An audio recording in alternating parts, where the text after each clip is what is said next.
Les textes qui nous serviront de tremplin, de texte support, sont les suivants. Le premier texte, Jean chapitre 3, verset 16. Alléluia. Le deuxième texte, Jean chapitre 10, verset 10. Alléluia. Le troisième texte, Luc chapitre 4, verset 18 à 19. Enfin, le quatrième texte, 1 Jean chapitre 3, verset 8. Alléluia. Gloire à Jésus de Nazareth. Alors je vais commencer évidemment par le premier texte. Jean chapitre 3, verset 16. Amen. Qui déclare ceci. Dieu a tant aimé le monde qu'il a donné son Fils unique, afin que quiconque croit en lui ne périsse point, mais qu'il ait la vie éternelle. Alléluia. Premier élément de réponse par rapport à ce thème, le but du christianisme. Premier élément de réponse, c'est la vie éternelle. La vie éternelle. La vie éternelle. Alors c'est quoi la vie éternelle? La vie éternelle, c'est cette vie agréable, glorieuse, sans fin, dans laquelle entrent tous ceux qui croient en Jésus de Nazareth. Alléluia. Vous savez, la vie éternelle n'est pas une vue de l'esprit. La Bible en parle. Souvenons-nous, lorsque Jésus était crucifié à la croix, il a dit au bandit qui était à sa droite, je te le dis, aujourd'hui même, tu seras avec moi dans le paradis. Amen. Tu seras avec moi dans le paradis. Alléluia. Donc ce n'est pas une vue de l'esprit. La vie éternelle est une réalité.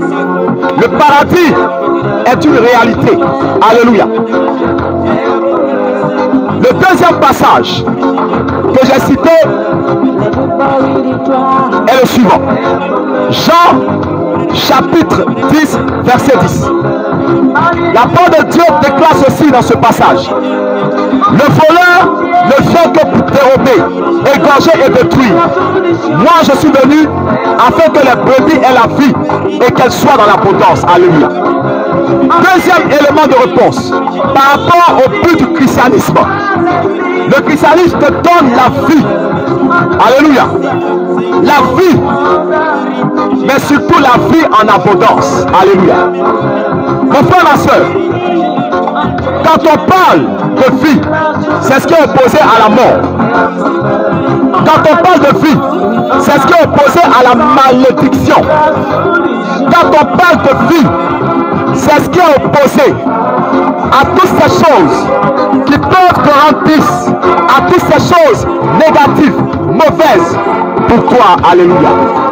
La vie en abondance, c'est ce bonheur, c'est cette plénitude que tu reçois et qui t'est donnée par le Fils de l'homme.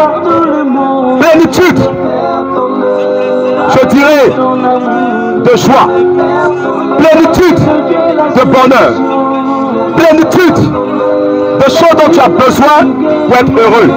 Alléluia. Gloire à Jésus. Troisième passage que j'ai cité, qui se trouve dans le livre de Luc, chapitre 4, versets 18 à 19. La parole de Dieu déclare ceci dans ce passage. L'Esprit du Seigneur est sur moi, parce qu'il m'a oint pour annoncer une bonne nouvelle aux pauvres.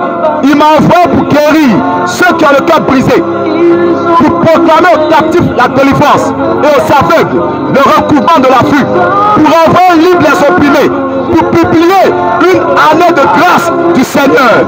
Alléluia. Gloire à Jésus. Gloire à Jésus. Troisième élément de réponse. Et cet élément de réponse est vaste. Alors je vais prendre quelques points de ce troisième élément de réponse que je vais expliquer. Jésus dit, l'Esprit du Seigneur sur moi, parce qu'il m'a oint pour annoncer une bonne nouvelle aux malheureux. Alléluia. Gloire à Jésus. Mon frère, ma soeur, la parole de Dieu te plonge dans le bonheur. Alléluia. Vous savez, notre Seigneur Jésus-Christ de Nazareth a transformé des situations de tristesse en situation de bonheur. Alléluia. Et quand je dis ça, je pense à cette femme veuve qui avait perdu son fils unique à l'entrée de la ville de Naïn. Jésus rencontre une femme veuve qui venait de perdre son fils unique. Cette femme était abattue. Elle était dans le désespoir total parce que son seul espoir venait de la quitter, son fils unique. Alors qu'est-ce que Jésus a fait? Il a ramené ce fils unique à la vie. Et les larmes de tristesse de cette femme veuve se sont transformées en larmes de joie. Toutes ces personnes qui étaient dans l'abattement et que Jésus a guéri, a délivré, un homme qui était dans une captivité totale, un homme qui était possédé de plusieurs démons. Mais lorsque Jésus a chassé les démons du corps de cet homme, il a retrouvé sa lucidité. Alléluia. Il a été délivré de cette captivité démoniaque, de cette possession démoniaque. Alléluia. Gloire à Jésus. Il en est de même de tous les apôtres, de tous les disciples de Jésus-Christ, de tous les enfants de Dieu qui délivrent des captifs. Alléluia. Qui chassent des démons. Ils apportent la délivrance à ces personnes. Alléluia. Gloire à Jésus. Dans le même passage, Jésus dit également, il est venu pour que les aveugles recouvrent la vue. Alléluia. Amen. Et par extension, pour que les malades guérissent. Alléluia. Et nous le constatons. Parce que notre maître, celui-là que nous suivons, alléluia, pendant sa vie terrestre, il a guéri une multitude de malades. Alléluia. Il a guéri une multitude de malades. Amen. La belle-mère de Simon Pierre. Alléluia. Le serviteur du centenier. Alléluia. La femme qui avait une perte de sang depuis 12 ans. Et c'est la même chose qu'ont fait ces apôtres. Pierre, Paul, Étienne, et j'en passe. Alléluia.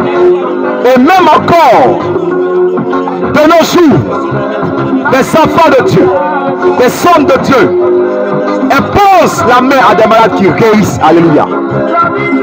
Gloire à Jésus de Nazareth. Alléluia. Dans ce même passage, il est déclaré également ceci: pour publier une année de grâce du Seigneur.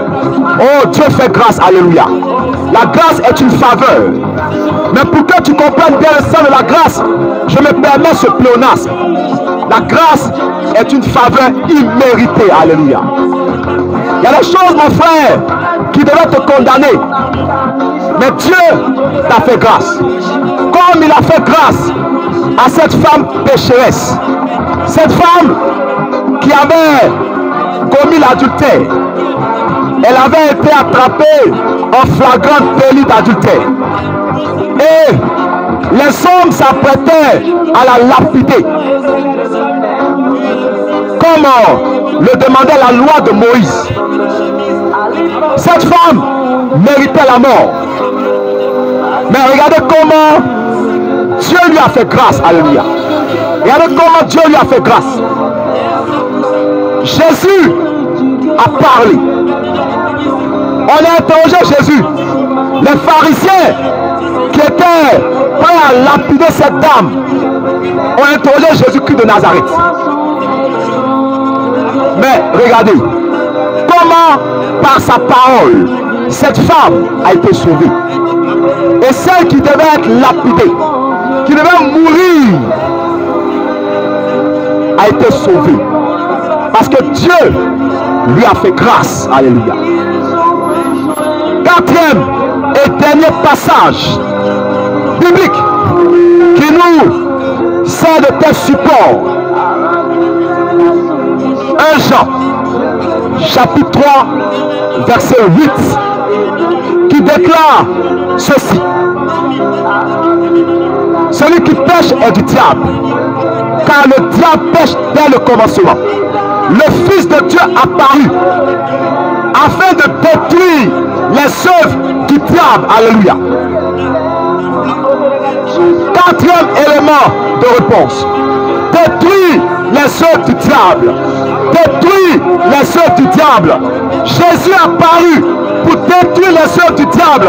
Le christianisme a apparu pour détruire les œuvres du diable. Alléluia. Alors, les œuvres du diable, qu'est-ce que c'est?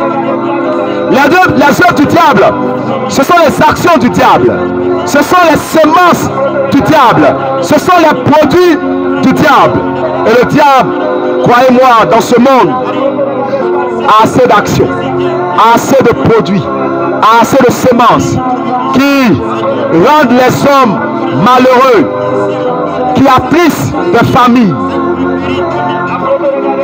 La sorcellerie, le péché, les sorts, les sortilèges. Mais le Fils de Dieu est apparu pour détruire ses actions, pour détruire ses semences, pour détruire ses produits du diable. Alléluia. Mon frère, ma soeur, quand je parle d'action du diable, détruite par le christianisme,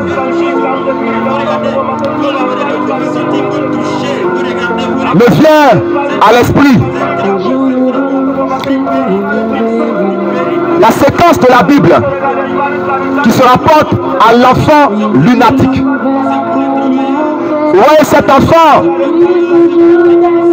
était possédé d'un esprit impur qui le poussait à se jeter dans le feu, dans l'eau.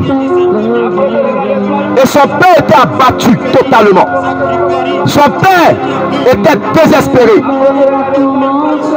Mais lorsque Jésus est apparu, il a ordonné à l'esprit impur qui tourmentait cet enfant de sortir de cet enfant. Et la Bible dit, au même instant, cet esprit est sorti de cet enfant. Et le père a retrouvé son enfant, sain et sauf. Lui qui était dans le désarroi s'est retrouvé maintenant dans la quiétude, dans la paix. Parce que le christianisme aussi a pour objectif de détruire les œuvres du diable. Alléluia.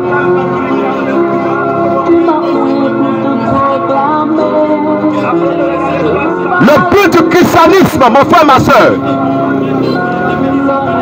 c'est le salut des hommes, le bien-être des hommes, le bien-être total des hommes, corps, âme et esprit. Parce que Jésus s'est occupé du corps. Il a guéri des malades. Il a nourri des personnes qui avaient faim. Il s'est également occupé de l'âme. Et il s'occupe de l'âme. Il a consolé des cœurs brisés. Alléluia. Il a prêché pour que des âmes soient sauvées.